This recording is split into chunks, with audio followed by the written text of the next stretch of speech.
www.intromusic.com playout track.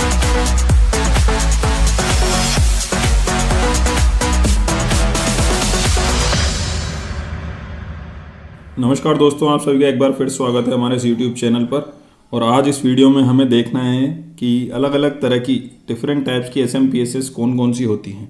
ठीक है, अलग अलग तरीके की SMPS बोलने का क्या मतलब है। बेसिकली जैसे अपन देखते हैं कि आपने अगर बाज़ार में कभी इन्वर्टर ख़रीदा हो या उसके बारे में सुना हो तो आपने देखा होगा कि अगर अलग अलग टाइप के इन्वर्टर्स आते हैं, कोई साइन वेव, कोई स्क्वायर वेव, कोई लाइन कनेक्टेड, ऑनलाइन UPS आते हैं अलग अलग। इनमें अलग अलग क्या है, बेसिकली इनके अंदर का जो सर्किट है उसकी डिज़ाइन अलग अलग है। वही चीज़ SMPS पे भी लागू होती है। मेनली दो टाइप के सर्किट होते हैं इनमें। एक तो कहा जाता है नॉन आइसोलेटेड और दूसरा टाइप कहा जाता है आइसोलेटेड। अब जैसा कि हमें शब्द से पता चल रहा है कि यहाँ पर नॉन आइसोलेटेड है, कोई तो ऐसी चीज़ है जो आपस में आइसोलेटेड नहीं है, और यहाँ पर वही चीज़ आइसोलेटेड है इस टाइप के डिज़ाइन में, सर्किट के डिज़ाइन में। तो बेसिकली आइसोलेशन और नॉन आइसोलेशन की जब अपन बात करते हैं तो किसको आइसोलेट करना चाह रहे हैं अपन? नॉन आइसोलेटेड टोपोलॉजी या नॉन आइसोलेटेड टाइप के जो SMPS सर्किट है, इनमें स्विचिंग सर्किट एंड आउटपुट ये क्या होता है, आपस में नॉन आइसोलेटेड रहते हैं, या में आप यूँ समझ सकते हैं कि कनेक्टेड रहते हैं ये आपस में। जबकि आइसोलेटेड में ये क्या है, स्विचिंग का जो सर्किट है, ये CKT जब मैं लिखता हूँ तो ये शॉर्ट फॉर्म होती है, एक्रोनिम बोल सकते हो आप इसे, सर्किट की। And output are isolated. ठीक है, अब एक एक करके दोनों में देखते हैं। नॉन आइसोलेटेड टाइप में भी अलग अलग तरह के सर्किट बनते हैं, आइसोलेटेड टाइप के में भी अलग अलग तरह सर्किट बनते हैं। तीन बेसिक और इम्पोर्टेंट जो हैं नॉन आइसोलेटेड टाइप के, वो क्या हैं? एक तो बक टाइप का SMPS कन्वर्टर या बक टाइप के SMPS। जाहिर सी बात है, बक अपन और जगह पे देख चुके हैं। यहाँ पर आउटपुट जो मिलेगा वो लोअर मिलेगा देन इनपुट, इसीलिए इसका नाम बक है, जो घटा दे। दूसरा टाइप आता है, इसमें बूस्ट टाइप का सर्किट बनता है। नॉन आइसोलेटेड की बात कर रहे हैं अपन। बूस्ट टाइप में इसमें आउटपुट जो मिलेगा वो हायर मिलेगा देन इनपुट।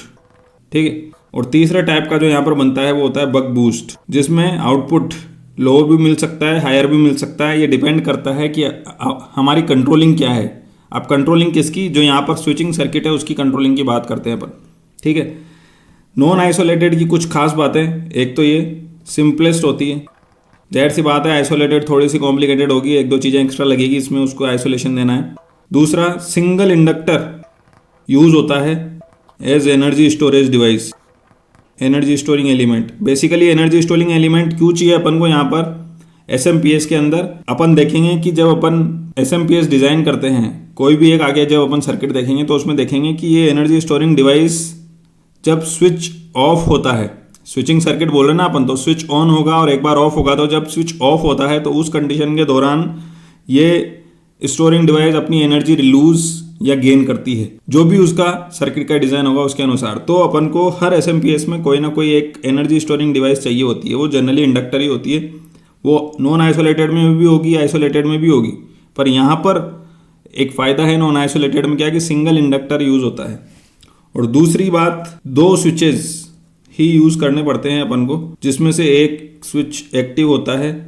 वो एक्टिव पावर BJT या पावर MOSFET भी हो सकता है, और जो नॉन एक्टिव स्विच है वो सिंपल डायोड होता है। यानी दो तरह के स्विच यूज़ किए जाते हैं यहाँ पर। ठीक है, जो मेन ड्रॉबैक है नॉन आइसोलेटेड टोपोलॉजी का वो ये है कि एफिशिएंसी जो है स्विच की वो बहुत गिर जाती है, बहुत कम हो जाती है जब अपन ज़्यादा चेंज करते हैं ड्यूटी साइकिल में, या आउटपुट में हम ज़्यादा चेंज चाहते हैं, वोल्टेज में कम या ज़्यादा जो अपन कर रहे हैं ना। यहाँ पर अपन ने देखा था बक टाइप और boost type, buck boost type. तो इन सब की कंट्रोलिंग कैसे होती है? जब हम यहाँ पर स्विचिंग की फ्रिक्वेंसी को वेरी करते हैं। तो अगर मैं ज़्यादा ड्यूटी साइकिल का रेशियो रखूँ या जो आउटपुट वोल्टेज है उसको बहुत ज़्यादा वेरी करना चाहता हूँ, तो उस केस में क्या होता है कि अपना जो एफिशिएंसी है स्विचिंग की वो बहुत गिर जाती है। यानी efficiency of switches becomes very low for large voltage output changes। ठीक है, और यही आइसोलेटेड या आइसोलेटेड टाइप या आइसोलेटेड टोपोलॉजी बनने का आधार बना है कि यहाँ पर लार्ज आउटपुट वोल्टेज चेंजेस के लिए does not decreases switching efficiency. मतलब स्विचिंग एफिशिएंसी पे कोई फ़र्क नहीं पड़ता, भले ही आप कितने ही वेरिएशन में कितना ही वेरी करें, वोल्टेज को कम करें ज़्यादा करें, ठीक है। अब आइसोलेटेड टाइप का जो SMPS है उसकी बात कर लेते हैं। आइसोलेटेड टाइप के स्विचेस में एक ट्रांसफार्मर अपन को यूज़ करना पड़ेगा as an isolator between switching element and output, यानी कि यहाँ पर एक transformer as an isolating element की तरह काम करता है, जो किस किस को आइसोलेट करता है, स्विचिंग सर्किट और आउटपुट को आइसोलेट करता है, ठीक है। अब यहाँ पर जो आउटपुट हमारा मिलेगा SMPS का, वो इस बात पर निर्भर करेगा कि ट्रांसफार्मर का ट्रांसफार्मर रेशियो क्या है, यानी कि आइसोलेटेड टाइप के सर्किट्स में, आइसोलेटेड टाइप के SMPS में अपन ट्रांसफार्मर के ट्रांसफॉर्मेशन रेशियो को भी यूज़ कर सकते हैं स्टेप अप स्टेप डाउन का फीचर लाने के लिए, ठीक है। तो डिफरेंट टाइप के ट्रांसफार्मर या ट्रांसफार्मर की डिफरेंट टाइपिंग का यूज़ करके मल्टी आउटपुट SMPS भी बनाए जा सकते हैं यहाँ पर। तो आइसोलेटेड टाइप के SMPS की एक खास बात है क्या, multi output level can be obtained in single topology या सिंगल सर्किट बोल सकते हो आप। एक ही सर्किट में अपन मल्टी लेवल आउटपुट गेन कर सकते हैं, किसमें, ट्रांसफार्मर रेशियो में वेरिएशन लाकर, ठीक है। एनर्जी स्टोरिंग एलिमेंट इसी ट्रांसफार्मर की सेकेंडरी भी हो सकती है या अलग से आप इंडक्टर लगा सकते हैं। तो यहाँ पर अपन ने देखा था क्या, सिंगल इंडक्टर यूज़ होता है, पर यहाँ पर ट्रांसफार्मर की सेकेंडरी भी यूज़ हो सकती है as a energy storing device, या फिर कोई अलग से इंडक्टर भी यूज़ किया जा सकता है। तो ट्रांसफार्मर की secondary can be used as energy storing device या एनर्जी स्टोरिंग एलिमेंट, ठीक है।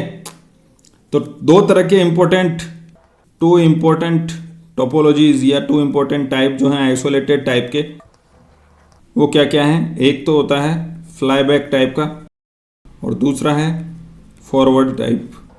ये दो टोपोलॉजीज हैं जो आइसोलेटेड SMPS में सबसे ज़्यादा इंपॉर्टेंट है, सबसे ज़्यादा यूज़फुल है, सबसे ज़्यादा काम आती है, सबसे ज़्यादा यही बनाई जाती है।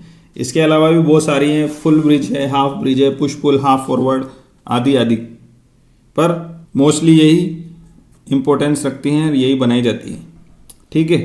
तो इस तरीके से अपना मेन जो टाइप हो गए वो एक तो ये 3 हो गए, दूसरा ये 2 हो गए। इसके अलावा एक पुश पुल टाइप की SMPS भी कई बार अपने एग्जाम में पूछी जा चुकी है, तो ये भी आप लोगों को देख लेनी चाहिए, ठीक है। तो ये अपना बेसिक हो गया डिफरेंट टाइप्स ऑफ SMPS का।